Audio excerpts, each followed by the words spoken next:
Next question. I'll start with Mike. Name at least 2 people you admire and why. They do not have to be alive. All right, so I came up with more than 2, but I'll try and limit it here. So the first one, just because I thought it would be an interesting one, I just said Edward Snowden. And it's controversial, and I think, yeah.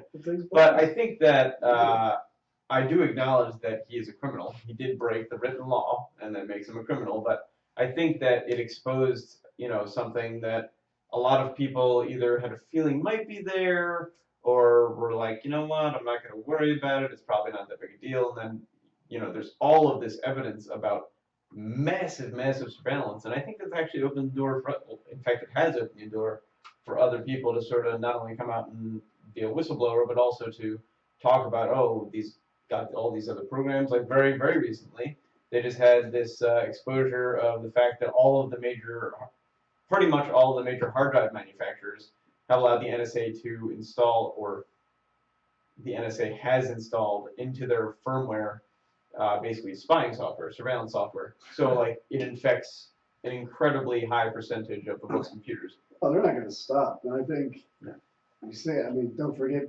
Snowden's had to go to Russia. Look what's happened to Russia and the U.S. since oil prices basically destroying Russia and its economy. Yeah.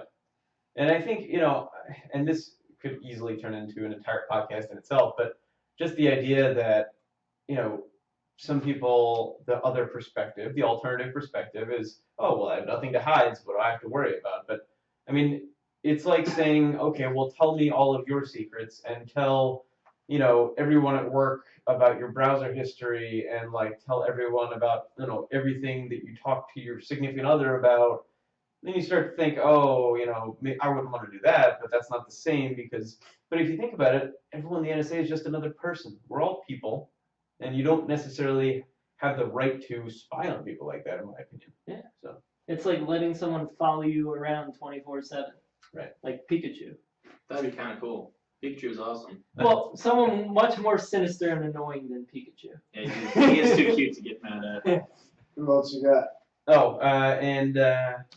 Bill Gates, and I'll make that one a quick one. I just think it's amazing that he became super, super wealthy and then became a ridiculously philanthropic person. That's a rabbit hole we go down. The way he got there, yeah. But I don't know what he's doing now. Anyways, I won't go there. And then the other one that I think is actually probably more interesting is this guy. I don't even know if I pronounced it correctly, but Robert Boisjoly, I think it's probably pronounced. But he was actually the guy who tried to stop the Challenger disaster, which happened, something like 20 years ago, this past January.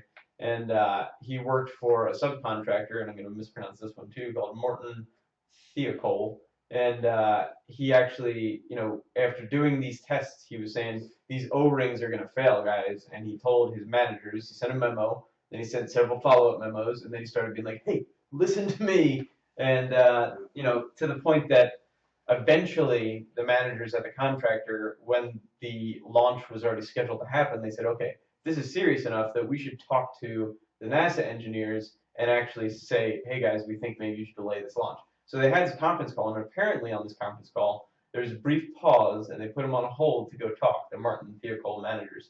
And they went, and when they came back, they said, we have to say that our data is inconclusive. And so the speculation, I think it's, pretty obvious to a lot of people that might be what happened, is that they felt pressure from NASA in the sense that they felt pressure from the customer. And so they were like, technically our data isn't conclusive. So, and so they decided to push ahead with the launch. And then in the 70, the second minute was up there, it exploded. How can you even gamble with that though? That's awful. Like everything else, there's probably some ill intent behind it. Like someone allowed it to happen or benefited from it somehow. There is some speculation. I was going to say there is some speculation that because they had already delayed the launch, that potentially President, I think it was Reagan at the time, was trying to push it forward, and he's saying, you guys really need to get this launch done. And so I think there was, a theory that there was a lot of pressure from people very high up. Not to blame President Reagan for the Challenger explosion or anything, but I guess the point is there seemed to be a lot of pressure to get that launch done. Oh, and also- You communist. Yeah. Damn communist. And then when they were doing the testing, and the times when the seals, these O-rings, started to fail, was actually always in like cooler weather. And the day that they launched the Challenger, it was like the coldest record, the record coldest they've ever used these rings. And Was it scheduled purposely? oh, yeah. I think Looks it like was a more nice like day. they locked in, and My nipples were taut. and yeah, that's pretty much it for me for that one. John, Oh, well, because I enjoy the gym life, I'm gonna throw a good old Arnie out there. Oh, that's good. Arnold Schwarzenegger. I mean Schwarzenegger. I don't know if you've ever watched the movie Pumping Iron. Yep. He is a bad mamma jamma in that movie. He is like just straight up mind games and gets his opponents to beat themselves before they even step like on stage. And his whole career, he talks about visualization and how that has taken him from that little boy in Austria and got him to come to America and be one of the greatest bodybuilders, if not the greatest bodybuilder of all time. Be the biggest action movie star of the 80s. How he became governor, just from visualizing. Governator. Like, he didn't see the journey. He already saw the outcome. He's like, I'm already on stage. I already won. And just gave him that confidence that just radiated and pretty much destroyed everybody in his way. Mm-hmm. So I think that's pretty badass. And then, oh no, you don't have to. it's Sir Douche a lot. I think What is I'll a throw iron? out some Nelson Mandela. He's not a bad hombre. That's all you have to say about Mandela. I mean, look, He died. look at how bad his life was and the shit he had to go through, and then the attitude he came out with, and the acceptance, and just, I think he had it right. He just loved, that happened, that's whatever, that shouldn't change who I am as a person. Yeah, get over it and change the world for the better. Yeah, exactly, so, that's what I got. Sperato? For me, I got David Icke Mm. because of his relentless pursuit of truth.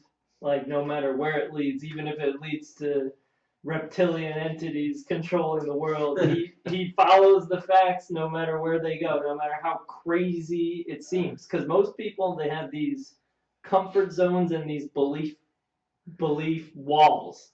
And if something that they come across is on the other side of that wall, they don't go there. And like, especially with religious people, if they're researching something and it contradicts their religion, they don't go there, so they throw those facts aside. And like him, more than anyone else I've come across, in my opinion, he goes wherever the information leads, and it leads to some crazy places. So he's had the courage to pursue that information, even though people call him insane.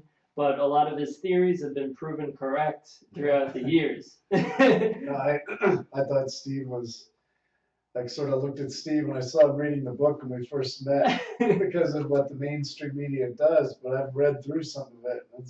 It's pretty on point. You gotta keep an open mind. Yeah. Why do I have that perception to begin with?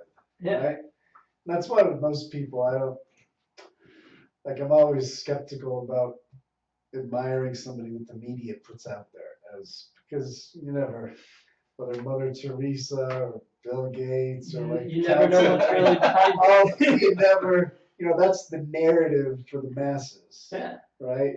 And the narrative is, you can be this too. Yeah. Keep working your shitty jobs, keep paying more taxes, more for school, all this and that. Stay on the treadmill. And I don't know. So Now I'm super curious as to what the criticisms of Bill Gates are. We can go into that later. addendum. Yeah. Yeah. That could be off podcast, potentially. We'll Okay. see what we Over find. dinner. And then also with him, his quote, "Infinite love is the only truth, everything else is illusion." That pretty much sums up everything. And I live by that. And the other person for me is Gandhi. Because of he always chose love over fear. So, and he changed the world basically through non-compliance and non-participation. Not through like fighting things, but just not participating in the madness. Yeah. And also his famous quote, "Be the change you wish to see in the world." So instead of saying, wish for things to change, because hopefully those people we see on TV will change things, he's like, no, you have to empower yourself to live according to the world you want to see, because that's the only way that true change will occur, when individuals step up. So that's why I love that dude. All right, for me, John Lennon. The journey of his life, the ups and downs, his later songs, his messages, encouraged to take on the old establishment, which didn't get him far like most people who do. JFK, MLK, RFK. Like, it's amazing how many people got taken out back then under, that were being the change. Yeah, but because of people like that, now it's too obvious to take them out, Because they laid the groundwork. So people like Edward Snowden or something like that, or David Icke, if they get assassinated, it's too obvious, because we've already caught on to that game. Yeah, but Snowden, if he would have been caught early on, would be in the Potomac or somewhere else, for sure. I mean, just like thousands of other accidents and missing people. I was going to say, I think for the vast majority, they're still rather ignorant. So if it's on the news, it must be true. Oh, yeah. Marcus Aurelius, my namesake, the Meditations, Stoic philosophy. I know his military strategies were not exemplary proof of love, but they were pretty brilliant. And what he was trying to accomplish and the way he accomplished it. And he did not fight wars for wars and profit's sake. There were objectives, and it was for the betterment of people in society and to stop sort of all the back and forth slaughter with the Germans. So, and we'll get to that in Dan Carlin probably as well. And then my grandfathers were pretty solid men in the old school way. Entire careers with the 3-letter agency, CIA. One was a forensic scientist. One was very senior head of station around the world, leading secret wars and other crazy things. But, he was a pretty amazing man. Lived an amazing life. So, that's it for me.